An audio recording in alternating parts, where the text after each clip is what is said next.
Craig here. I didn't get any new devices, but I found something cool that's built into one of my older devices.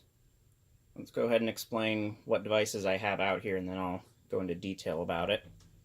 On the right is the device in question. It's my Couch F652A coded pull station. On the left is my Siemens U-EC-MCS-C. The strobe is set to 15 candela, and the chime is at a lower frequency, low volume, continuous tone. Let's go ahead and explain what I'm talking about here. It's these gray leads here. Now, when I first got this pull station, I had no idea what these gray leads were for. And you may remember in my original video of this, I had my Edwards chime hooked up. Basically, what I found out with this is that these gray leads here are an auxiliary contact. What do I mean by that? Well, let's have a look here. So, down here are two sets of contacts. The right two are for the blue and yellow lead, and the left two are for these gray leads. The blue and yellow ones are normally closed, and then the gray ones are normally open. Don't exactly know why or what you would use the blue and yellow ones for, because you have the red and yellow, which are connected as the main signaling circuit. So if any of you know what the blue and yellow ones are for, let me know. But the gray ones, though, would be used as like an auxiliary device, like a flashing light or a strobe.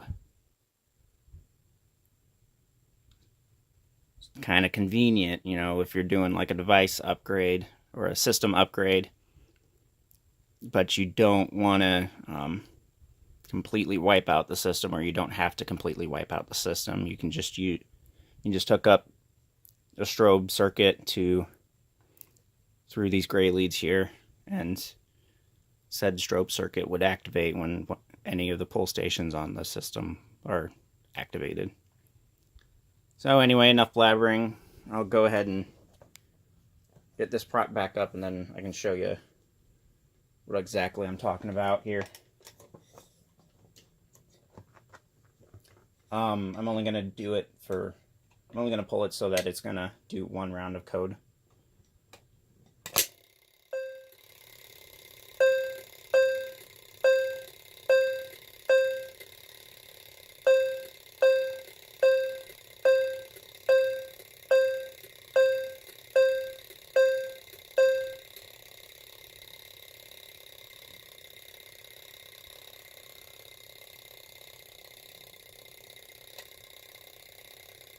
Alright, so now you've heard the lock drop in on the pull station, and now it's stopped coding.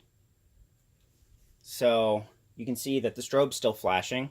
Like I said, the auxiliary contact in there is still active.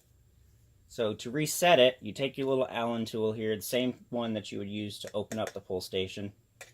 You insert it in the little hole there. It's the same hole that you would insert it into if you wanted to replace the brake rod. Give it a turn to the left, and then it only goes so far, and then the strobe cuts out and the contacts reset themselves. This would also be the time for you to insert a brake rod in there if you have any and you want to use them.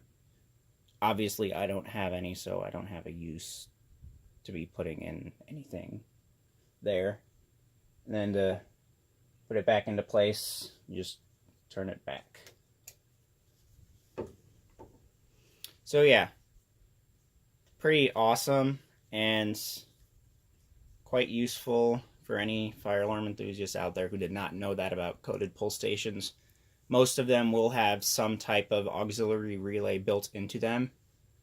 Now, obviously, if your coated pull station doesn't look like this, you know, resetting that contact might be a little different.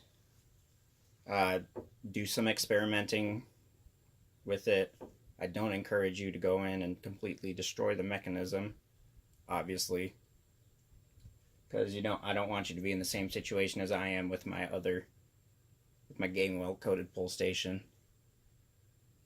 So anyway, that was my findings on that. So rate, comment, like, subscribe. You know the drill, and I'll see you guys later.